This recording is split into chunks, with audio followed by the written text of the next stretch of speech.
বাণী। আচ্ছা, জ্ঞান কর্মাদি অন্যবিলাস শূন্য কেবলা ভক্তি আমাদের প্রাণ। শ্রী গুরু পাদপদ্মে বিশ্রম্ভ সেবা দ্বারাই ভক্তি লাভ করা যায়। শ্রী হরি গুরু বৈষ্ণব সেবাই গুরু সেবা। কীর্তনাখ্যা ভক্তঙ্গই সর্বশ্রেষ্ঠ। কীর্তনের দ্বারাই ভক্তির অন্যান্য অঙ্গ সাধিত হয়। দুর্জন সঙ্গ ত্যাগই নির্জন ভজন, অর্থাৎ সাধু সঙ্গই নির্জনতা। সর্বদা হরিকথা প্রচারই হরি কীর্তন। সর্বদা হরিকথা বলা বা শ্রীহরির সেবাময় কথায় নিমগ্ন থাকাই মৌন অবস্থা। নিরপরাধে নাম ভজনী বা শ্রীনাম সংখ্যাত অসংখ্যাত শুদ্ধ উচ্চ কীর্তনী লীলা স্মরণ। শ্রী রূপানুগত্যে গৌর ভজনী, শ্রী রাধাকৃষ্ণের বিপ্রলম্ব ভজন, ইহাই শ্রেষ্ঠ বিচার। বাসুদেব বলিলে আমরা নন্দতনুজ শ্রীকৃষ্ণকেই বুঝি। তার জন্য বাসুদেবের আবির্ভাব জন্ম নহে। বাসুদেবের নারীচ্ছেদাদি জাতকর্ম হয় নাই, কিন্তু কৃষ্ণ যশোমতীর গর্ভে জন্মগ্রহণ করিয়াছেন। জন্ম ও আবির্ভাবের মাধুর্যময় পার্থক্য কেবলমাত্র শ্রী রূপানুগ বৈষ্ণবগণই অনুধাবন করিতে সমর্থ। কৃষ্ণগণের নিকট আমাদের শ্রী রূপানুগত্যই প্রার্থনীয়। চক্ষু ইন্দ্রিয়ের তৃপ্তির জন্য শ্রী বিগ্রহ দর্শন নহে। আমি বিগ্রহ দর্শন করিয়া সুখী হওয়া অপেক্ষা শ্রী বিগ্রহ আমাকে দেখিয়া সুখী হইলে আমার পরম মঙ্গল হয়। ভগবান প্রাকৃত ইন্দ্রিয় গ্রাহ্য নহেন। ঈশ্বরের আকার নাই, কোনো রূপ নাই, কোনো গুণ নাই, কোনো শক্তি নাই, আছে কেবল অলিক কল্পনা। এই অলিক কল্পনার মূলই বৌদ্ধের শূন্যবাদ বা বেদ বিরুদ্ধ নাস্তিক্যবাদ। পরন্তু ঈশ্বরের নিত্য আকার বা স্বরূপ স্বীকার করাই আস্তিক্যবাদ। যাহারা এই নিত্যরূপের অস্বীকার করেন তাহারাই নাস্তিক। জড়াশক্তির প্রাবল্যই আমাদিওকে শ্রী জগন্নাথ দেবের সেবায় বাধা প্রদান করেন। জগৎ দর্শন, প্রাকৃত দর্শন থাকা পর্যন্ত আমাদের অপ্রাকৃত জগন্নাথ দর্শনে রুচি জন্মে না। সমগ্র জগৎকে জগন্নাথের সেবায় নিযুক্ত করাই রথযাত্রা উৎসবের তাৎপর্য। আর দুটো আগে বলেছি, আবার বলবো এর ভিতরে পৃথক করে বলে যাব।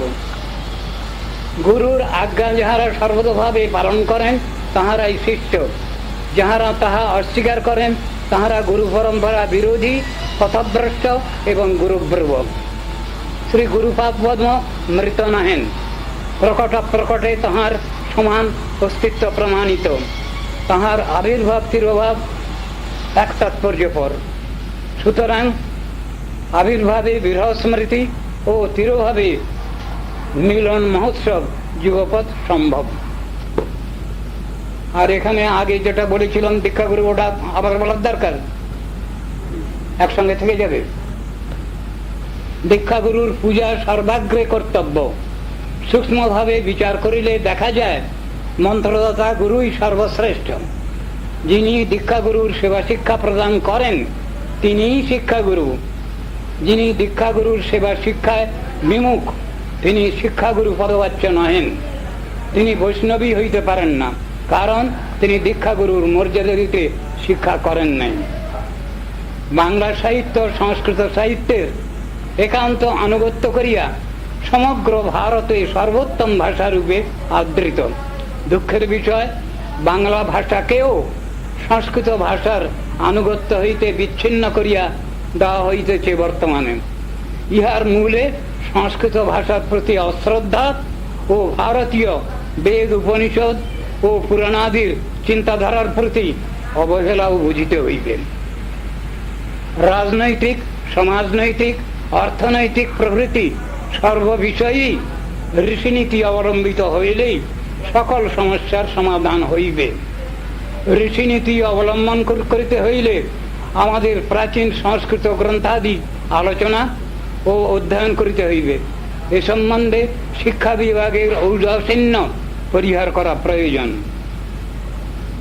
যে কোনো বস্তু বিষয়ক জ্ঞান উপার্জন করিতে হইলে প্রথমত শ্রুতি বা শ্রবণের সাহায্যই আবশ্যক। তার জন্য বৈষ্ণব সম্প্রদায়ে শ্রবণের গ্রাহ্য বস্তু শব্দকেই মূল ও শ্রেষ্ঠ প্রমাণ বলে স্বীকার করা হয়েছে। যাহারা চাতুর্মাস্য ব্রত পালন না করিয়া কেবলমাত্র ঊর্জাদর করিয়া থাকেন, তাহারা চাতুর্মাস্যের ভক্তিফল সম্পূর্ণ রূপে লাভ করিতে পারেন না। ইহার দ্বারা চাতুর্মাস্যের প্রতি অনাদরই প্রকাশ পায়। বদ্ধজীবের কোন শুদ্ধ বৈষ্ণব সঙ্গের আনুগত্যে থাকিয়াই ভজনের প্রয়োজন। ওই কথা বৈষ্ণব গুরু বৈষ্ণব আনুগত্যে। গোষ্ঠানন্দী ও ভজনানন্দী কেহই নির্জন ভজন করেন না। বিবিক্তানন্দী গোষ্ঠানন্দীর শ্রী নাম প্রেম প্রচারে সহায়ক রূপে অনুকূলভাবে পোষণ ও তাহার সহায়তা করিয়া থাকেন। প্রত্যেকের গৃহ এক একটি আশ্রম, তথা ভগবত অনুশীলনের জন্য আমরা অবস্থান করিব। কেবলমাত্র আহার নিদ্রাদির জন্য যে গৃহে বাস করা হয় তাহা নরকের দ্বার স্বরূপ। তামসিক দ্রব্যাদি আহারের দ্বারা জীবের চিত্ত অধিকভাবে ভগবত বৈমুখ্য লাভ করে, সুতরাং তাহা একান্তভাবে বর্জনীয়। আমরা সন্ন্যাসী সমাজ সংস্কার, ধর্ম সংস্কারের আনুষঙ্গিক মনে করিয়া গ্রহণ করিয়াছি। শিক্ষিত সমাজকে তাহাদের অনধিগত ব্যাপারগুলি নিবেদন করিবার অধিকার আমাদের আছে। বাস্তব সত্য প্রচার করিতে গেলে কাহারো কাহারো অন্তরে আঘাত লাগিতে পারে। হরে কৃষ্ণ।